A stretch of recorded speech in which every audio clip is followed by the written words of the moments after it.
انصاری یه صحبتی باتون داشتم درباره قدیر خم، فرصت نشد. فرمودین زنگ بزنم که فرصت داشته باشیم. یه توضیح کوچیکی داشتم که همین برنامه قبلیتون درباره قدیر خم بود. بفرمایید. استاد انصاری عزیز، ببینید قضیه قدیر خم، اول اینکه من از شما سوال کردم آیا اگر ما بپذیریم که به دلیل اختلافات حضرت علی تو قضیه یمن این اتفاق افتاده و شأن این به قول معروف روایت که چرا پیغمبر گفتن رو پیدا بکنیم، آیا چیزی از اصل این جایگاهی که برای حضرت علی گفتن کم میشه؟ که شما حالا اون روز فهمیدید نه، اگه الان هم حضرت مثلا فهم کرده صحبتتون بفرمایید. جایگاه پس تفاوتی نمیکنه. در هر صورت حضرت پیغمبر امام علی رو مولا معرفی کردن، حالا به هر دلیلی جایگاه مولا رو برای ایشون گفتن. حالا یه صحبتی که بود آقای انصاری عزیز، این که این مولا 27 معنی داره و معنای جانشینی و خلافت سیاسی از توش نمیشه در آورد که اهل سنت میگن. یه چیزی هم بود که شیعیان دارن اصلا میگن این گفته خلافت. منتها آقای انصاری عزیز، ما اگه بخوایم نگاه کنیم نه اونو میشه قطعی گرفت نه اینو، به خاطر اینکه ما ولی رو داریم حالا تو صحیح مسلم، تو صحیح بخاری که به معنای جانشینی گفته شده و از اون ورم میتونیم تفسیر کنیم که این مولا رو نمیشه به معنای 100% جانشینی. یعنی میخوام بهتون بگم پس اینجا تا اینجا ما به نظر شخصی ما هیچ دو طرف با قاطعیت نمیتونم بگم، ولی آقای انصاری عزیز این جایگاهی که برای حضرت علی داره معرفی میشه تو قدیر خم، با توجه به اینکه حالت این که پیغمبر داره میگه از مردم حالت اعتراف گیری داره میکنه و پیغمبر علی رو میاره بغل دست خودش میگه من مثلا اینجوری، اونا میگن بله، حالا میگه علی یعنی شأنی که داره علی رو میکشه بالا، در نمیگم در حد خودش، ولی این قیاسی که میاره و علی رو در اون لول قرار میده حداقل چیزی رو که ثابت میکنه اینه که دیگه پیغمبر داره میگه شایسته ترین شما علیه. حالا شما منزلت هم بذار بغل دستش، ثقلین هم که پیغمبر تو خود قدیر گفته بذار بغل دستش، تولد تو خونه کعبه که شما گفتی فضیلت نیست، شروع این فضیلت ها. شما ببین یکی از شما الان یه مثالی زدی، یه بابایی تو مکه به دنیا اومده آدم درست حسابی هم نبوده، اما حضرت علی که بوده، پازلای حضرت علی درست چیده شده تا ثریا. خب الان شما تو خونه پیغمبر بزرگ شده. درست ببینید برادر عزیز بله، ما یک دیالوگ داشته باشیم. شما الان ماشاءالله گاز دادید 5 6 7 تا رو خواهش میکنم. شما فرمودید در بخاری و مسلم ولی به عنوان جانشین است. میتونید این رو بیان بکنید در کجای بخاری و مسلم هست؟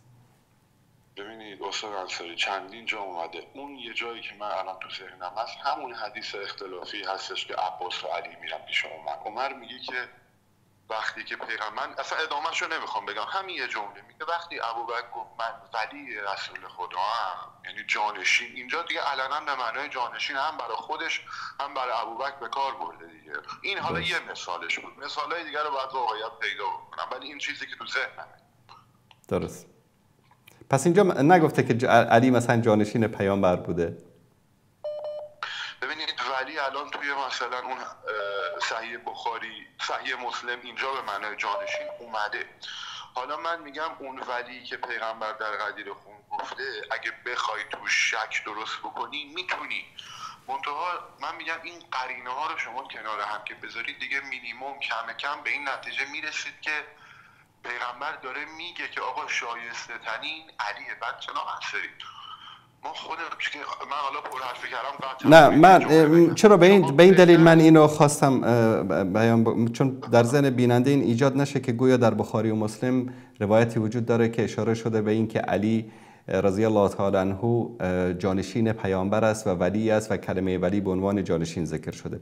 ببینید کلمه بله، اما وقتی که بله اونجا در قضیه چون قضیه فدک هست و قضیه به اصطلاح حق ادعای حق عباس و علی رضی الله تعالی عنهما در قضیه فدک هست، به خاطر همون اونجا میگه بعد از رسول الله صلی الله علیه و سلم ابوبکر ولی بود. در اینجا ولی به معنی سرپرستی امور مالی و خانوادگی رسول الله صلی الله علیه و سلم، چون قضیه فدک است. اما وقتی که ما برگردیم به حدیث غدیر، رسول الله صلی الله علیه و سلم میفرمایند که من کنت مولا، اگر اون مولا را در اونجا بیاییم ما به جانشینی تعبیر بکنیم، پیامبر جانشین کی بود که علی جانشین پیامبر باشه؟ میگه که لفظ حدیث میگه من کنت مولا، ما بر اساس اعتقاد شیعیان ترجمه میکنیم، میگیم کسی که من جانشین او هستم فعلی مولا، پس علی جانشین او است. یعنی چطور شد اینجا؟ شما ترجمه کنید برای من. نه ببینید، من گفتم اولش اگه بخوای این یه جمله رو بگیری بگی این خلافت صد، من نظر خودم رو میگم، با شعور خودم صحبت میکنم، نمیشه بگی من کنت مولا یعنی علی 100% خلیفه منه از نظر سیاسی. من اینو نمیگم. من میگم شما قبل تو خطبه قدیر خطبه طولانیه، با سند درستش رو میگم. شما نگاه کن، پیغمبر اول جایگاه خودش رو یادآوری میکنه، اعتراف میگیره، بعد میگه حالا علی در این جایگاه. حالا من بازم میگم خلافت سیاسی نه، ولی داره میگه که بابا از نظر معنوی، از نظر چجوری بهتون بگم بزرگتری، این علی بزرگ شما مثل من اصلا نمیگم خلیفه سیاسی. منتها جناب انصاری عزیز، حالا تو خطبه قدیر پیغمبر حدیث ثقلین هم میخونه، میگه من اینو میذارم. حالا اینا شما همه اینا رو داری، یه جا پیغمبر داره میگه انت منی به منزلت هارون من موسی. آخه دیگه ببین اینجا من بازم نمیگم خلافت سیاسی، بله، ولی اینجا ببین شما آقای انصاری تو قرآن در باب حضرت موسی و هارون شما از فضایل حضرت هارون رو میدونید و چیزی که مشخصه دیگه، کمترین چیزی که از هارون به موسی، کمترین چیز اینه که علی افضله. برای که بین هارون و موسی ما نمیتونیم بگیم حضرت موسی که بود. بله دوست عزیز، ببینید برادر گرامی، همه این روایت هایی رو که بله همه این روایت هایی رو که شما ذکر کردید، بله همه این روایت هایی رو که ذکر کردید در صحیح ترین کتب اهل سنت ذکر شده و عموما اگر دیده باشید شیعیان وقتی که میخوان فضائل حضرت علی رو بیان بکنن میان سراغ کتب اهل سنت و از کتب اهل سنت بیان میکنن. و جالبم اینجاست که خیلی از این روایت ها رو کیا روایت کردن؟ ام المؤمنین عایشه روایت کرده. مثلا روایت فضیلت فاطمه رو ام المؤمنین عایشه روایت کرده، روایت فضیلت علی رو ام المؤمنین عایشه روایت کرده، ابوبکر و عمر روایت کردن، طلحه و زبیر روایت کرده، همینایی که متاسفانه در نزد شیعیان بی‌مهری زیادی در قبال اونها صورت گرفته. منتها همه اینها در این که فضیلت است برای سیدنا علی رضی الله تعالی عنه هیچ سنی شک نداره، بلکه عموم اهل سنت به این اعتقاد هستند که سیدنا علی رضی الله تعالی عنه نسبت به بقیه صحابه، نسبت به بقیه عشره مبشره، نسبت به بقیه خلفای راشدین فضائلی دارند که بقیه ندارن. مثلا قضیه ازدواج با فاطمه زهرا، دامادی رسول الله صلی الله علیه و سلم یک فضیلت است. الان امروز مثلا کسی داماد شهردار باشه، داماد رئیس شهرداری یک ناحیه باشه، مردم افتخار میکنن، چه برسه به اینکه داماد رسول الله صلی الله علیه و سلم باشه. اولین جوانی که مثلا ایمان آورد، کسی که در غزوات همیشه در کنار پیامبر صلی الله علیه و سلم بود. همه این روایت هایی که ذکر میشه یک مناسبتی داره. شما اگر به کتب اهل سنت به شروع احادیث مراجعه بکنید، مثلا میگه انت منی به منزلت هارون من موسی. وقتی بود که در غزوه تبوک پیامبر صلی الله علیه و سلم سیدنا علی را به عنوان جانشین خودشون در مدینه تعیین کردن. سیدنا علی گاهی دید که والله دور و برش غیر از زن و بچه دیگه هیچ کس نمونده، اومد پیش پیامبر، ایشون از شهر خارج شده بودن، یا رسول الله منو با زن و بچهای مردم با پیرزنان رها کردی در شهر، من نمیتونم، من کسی بودم که همیشه در صف اول در مقابل دشمن می ایستادم. برای دلجویی سیدنا علی فرمودن که تو رو به خاطر این جانشین خودم در مدینه تعیین کردم. چون موسی علیه السلام وقتی که رفت که تورات رو بگیره در کوه طور، جانشینش کی رو تعیین کرد؟ هارون رو تعیین کرد. تو هم همون منزلت رو در پیش من داری، یعنی مانند برادر من هستی، که من وقتی که یعنی بهتر از تو، افضلتر از تو کسی رو پیدا نکردم که در مدینه جانشین خودم تعیین بکنم در اون زمان. این یک فضیلت هست، هیچ کسی اینو انکار نکرده. همه این فضایل شما میلیون مرتبه ذکر بکنید، اما مشکل من و شما و مشکل ما و شما شیعیان روی این است که میگن قضیه امامت و خلافت اهل بیت یا 12 امام نصی است از جانب الله، فرض است، واجب است، جزء ارکان دین است. و حتی کلینی میگه که ارکان اسلام 5 تاست. میگه حج است، روزه است و زکات است و حج است و امامت است. و میگه هیچ چیزی مانند امامت در دین بر آن تأکید نشده است. یعنی این همه فضائل رو ما ذکر میکنیم در باب فضائل سیدنا علی. خدای نکرده در بین اهل سنت یعنی هیچ کسی نیست که بغض و عداوت و دشمنی و کدورتی با علی داشته باشه، بلکه ما یعنی اهل سنت محبت علی و اهل بیت رسول الله صلی الله علیه وسلم رو جز ایمانمون میدونیم. ما در نماز اگر به اونها درود نفرستیم، نگیم که اللهم صل علی محمد و علی آل محمد، نمازمون درست نیست. مشکل با این نیست، مشکل رو قضیه خلافت و امامت است. شیعه میگه که اولی و دومی و سومی 100 تا فحش و لعن میفرستن، میگن اینا خلافت علی رو غصب کردن، خلافتی که منصوص از طرف الله بوده. ببینید استاد انصاری عزیز، درباره اینکه اهل سنت حضرت علی رو دوست دارن شکی نیست، بغض هم ندارن شکی نیست. اما ببینید شما الان خودتون حدیث منزلت رو با احترام به شما در حد فهم من آوردید پایین. ببینید پیغمبر، من شأنش رو میدونم، سعد ابن ابی وقاص هم اینو به قول معروف روایت، اما قضیه اینه که آقا پیغمبر متوجه بوده داره چی میگه یا متوجه نبوده که جلو 4 نفر داره میگه که رابطه نسبت تو به من هارون به موسی. ما دیگه نمیتونیم بگیم چون به خاطر این بوده که منافقین در شهر به حضرت علی تیکه انداختن، حضرت علی ناراحت شد، پیغمبر برای دلجویی این دیگه آقای انصاری شأنه. ببینید پیغمبر تابع هوا و هوس نیست، این هوا و هوسه من یکی ناراحت دلجویی.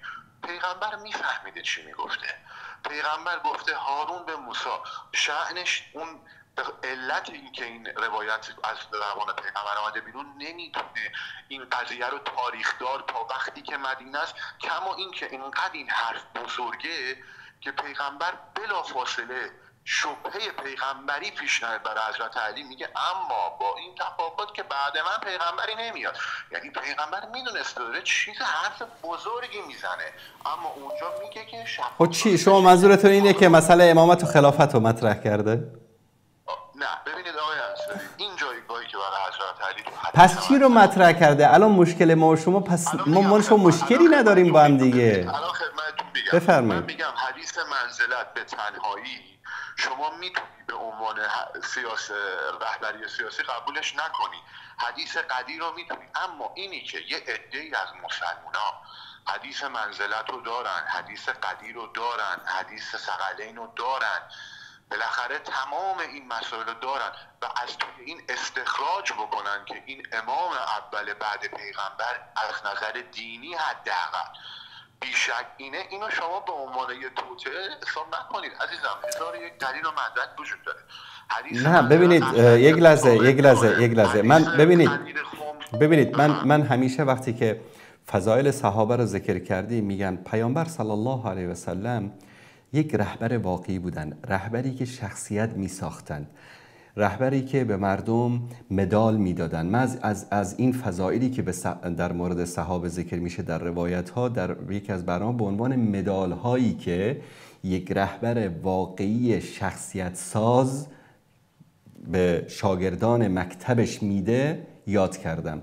همین سعد بن ابی وقاصی که همین حدیث منزلت رو ذکر میکنه، روایت میکنه، در جنگ بدر یا احد، فکر کنم احد هست، رسول الله صلی الله علیه و سلم به سعد میگن و روایت صحیح هست، وقتی که میبینن سعد داره به سرعت طرف مشرکینی که حمله کردن برای قتل رسول الله صلی الله علیه و سلم داره تیراندازی میکنه، گفتن ارمی فداک به ابی و امی، با پدر و مادرم فدای تو شوم ای سعد، تیراندازی کن. میگن سعد تا روزی که از دنیا رفت میگه پیامبر با پدر و مادرش فدای هیچ کس نشد غیر از من. ببینید این پیامبر یک پیامبر شخصیت ساز بود که شخصیت ها رو میساخت با این مدال هایی که بهشون میداد. حالا اگر من بیام اینجا 1 ساعت صحبت بکنم در مورد مدال هایی که به ابوبکر دادن، مثلا حدیث غار، برای ما بزرگترین فضیلت است. لا تحزن ان الله معنا. پیامبر در مورد هیچ یک از صحابه نگفته که ناراحت نشو، ناراحت نباش، اندوهگین نباش، الله با من و تو است. همین که 3 نفر هستن و الله متعال در قرآن میگه ثانی اثنین اذ هما فی الغار، یکی الله هست، یکی رسول الله هست و یکی ابوبکر است. این برای ما فضیلتی است که هیچ یک از صحابه نائل نشدن. بخوام در این مورد صحبت کنم صدها برنامه، در مورد عمر، در مورد طلحه، در مورد زبیر، مثلا در مورد زبیر رسول الله صلی الله علیه و سلم میفرمایند که لکل نبی حواری و حواری زبیر. هر پیامبری یک حواری داشت، یعنی یک دوست صمیمی داشت که همیشه با او بود، در خدمت او بود و حواری من زبیر است. ساعتها طول میکشه. بازم خدمت شما عرض میکنم هیچ کدام اینها به معنی امامت و خلافت بلافصل نیست. من میگم به فرض محال شما اومدید من محمد انصاری رو با همین روایت هایی که از کتب ما هم آوردید قانع کردید که بله امامت و خلافتی برای علی بوده، از طرف آسمان، از طرف وحی بوده و پیامبر این رو ابلاغ کرده و علی خلیفه و امام بلافصل بعد از پیامبر است. اوکی، قبول کردم به فرض محال. این برای علی. برای حسن و حسین و زین العابدین و باقر و جعفر و تا حضرت مهدی، برای اینها چه دلیلی دارید از قرآن و سنت؟ هیچ.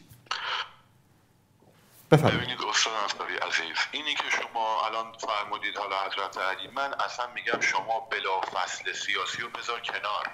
پس مشکلی نداریم ما. پس مشکلی نداریم. اجازه بدید. بلا فصله. ببینید ما یه سیاسی داریم، یه دینی داریم. امامت بلا فصل حضرت علی در مسئله دینی دیگه قطعیه با صحبت‌های پیغمبر. آقای انصاری عزیز، حالا شیعه اومده، من تعصب ندارم، شیعه اومده طی سالها تئوریزه کرده این تئوریزه شدن که این مذهب تئوریزه شده، حالا سنیان در حد خودشون تئوریزه شدن. حالا این 12 امامی که شما میگی، حالا روایت از پیغمبر هست که بعد از من 12 تا خلیفه میاد، حالا ما اینا رو خلیفه معنوی میدونیم نه خلیفه سیاسی. اما قضیه که اینه، 2 تا مشکلی وسط وجود داره. شیعه باید بدونه افضلیت حضرت علی به معنای که دیگران عذر میخوام آدمای نمیخوام کلمه آدمای بدی بودن نیست. درست. اگه ما بگیم حضرت علی بالاتر از ایناست، نباید رقابت جوری بشه که بگیم این عالیه اونا افتضاحن. نه، اصحاب پیغمبر توشون آدمای خوب زیاد بوده، خلفای راشدین هم هر کدوم فضایل خودشونو داشتن.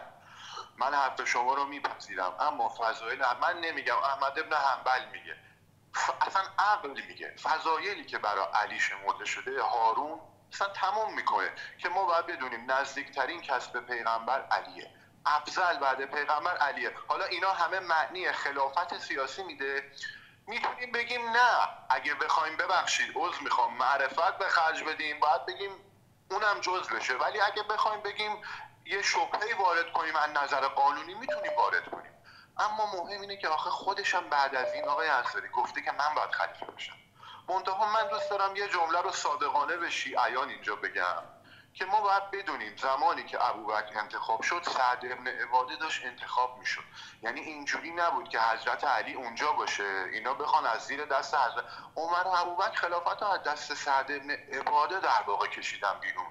این یه واقعیتی. حضرت علی اونجا نبود به هر دلیلی، برای اینکه داشت پیغمبر. حالا حضرت علی بعدش به نظرم میرسه بالاخره یه صلحی انجام شده دیگه، این قضیه تموم شده. ما باید بدونیم حضرت علی افضلیتش زیر سوال نبریم، چون حرف پیغمبر زیر سوال بردیم، اما به اونای دیگه هم شروع نکنیم به توهین کردن چون علی خوب بوده اینا افتضاح بودن.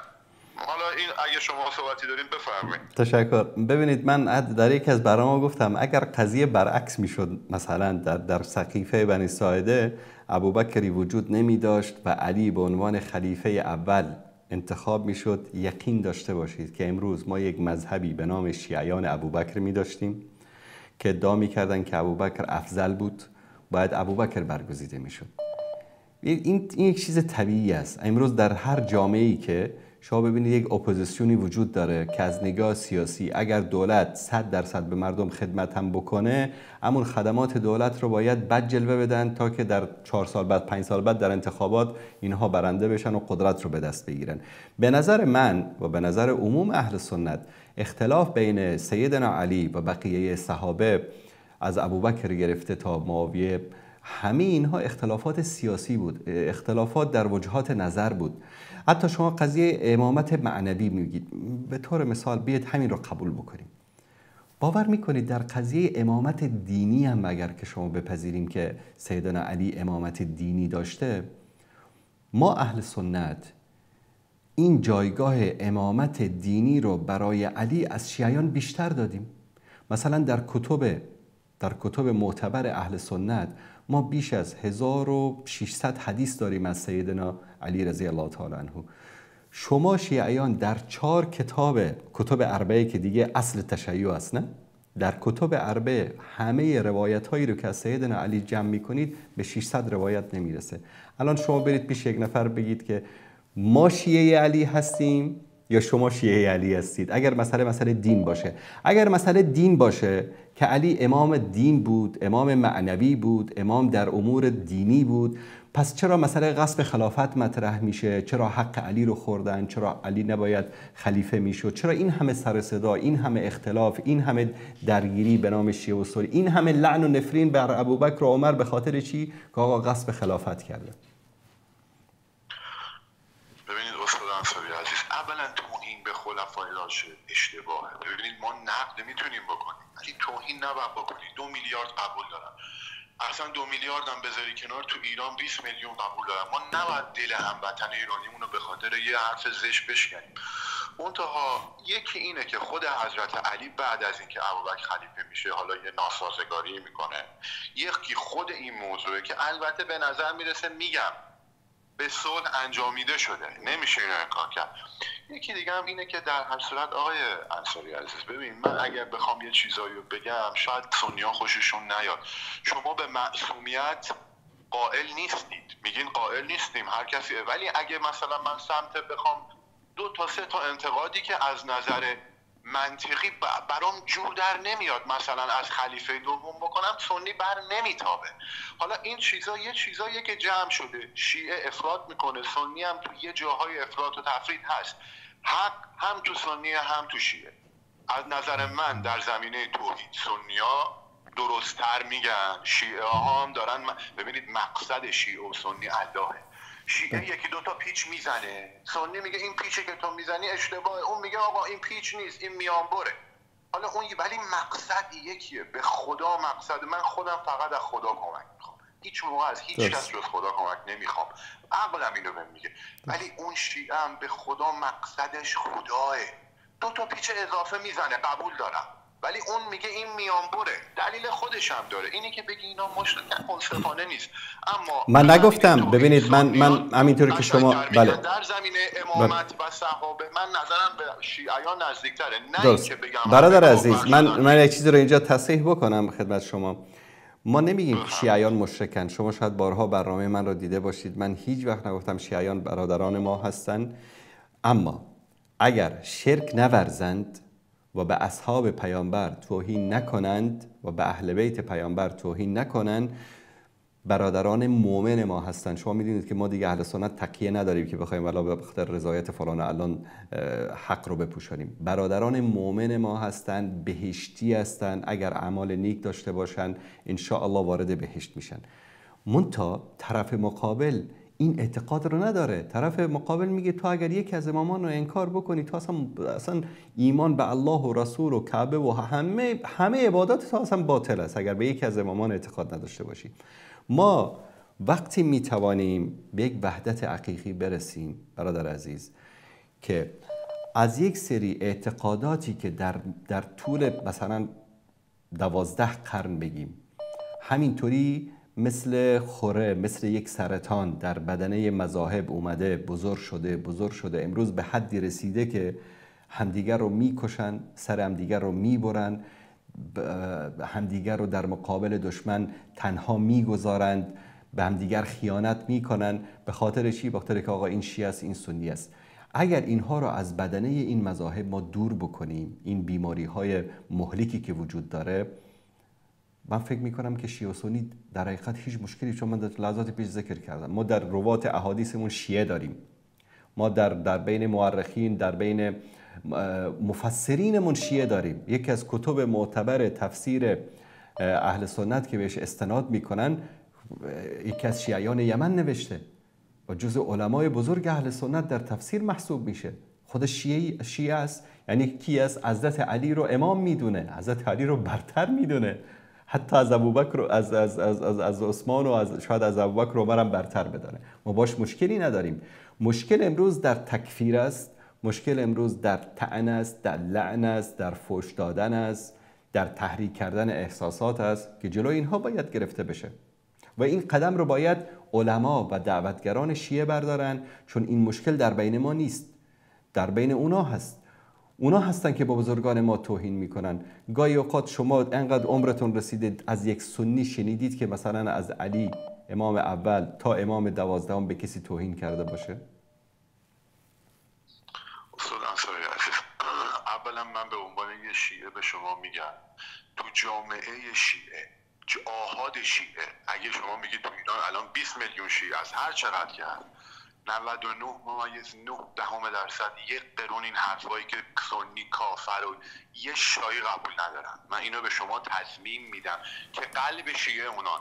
حالا اگه 4 تا آخون برای کاسبی و خودشون این اونا هم به ظاهر من خدایی ندیدم بگن کافر، ولی اگه همچین حرفی میزنن شما بدون اونا یه مش خبیثن دنبال کاسبیشن. جامعه شیعه جامعه اتفاقا مهربونیه. ببین یه رحمی تو شیعیان هست، خودت هم میدونی، سر نمیگو. منتها باید توهین کردن رو بذارن کنار، بفهمن که خلفای راشده یه عده قبول دارن، انتقاد منم دارم، نمیگم آقا ولش کن، ولی یه عده قبول دارن. توهین نباید کرد به معنای اینم که حضرت علی اینا بالاتره، به معنای که اینا هیچی نیستن، نیست. اینا هم برای خودشون جایگاهی دارن. حضرت علی جایگاهش دیگه خیلی ویژه است. ببخشید من یه مثال ساده، تیم آرژانتین قهرمان فوتبال جهان شده، مسی اون وسط درخششش خیره کننده است، 10 نفر دیگه هم ولی هستن. حالا ما میگیم حضرت علی درخششش خیره کننده است، ولی اونای دیگه هم تو زمین بودن. استاد انصاری من یه جمله بگم تموم کنم، طولانی شد، شرمنده‌تون هستم. فقط درباره حضرت علی من اینو بگم استاد انصاری، صفاتی که در علی جمع شده صفاتی که خیلی کم در طول تاریخ پیش میاد در یک انسان.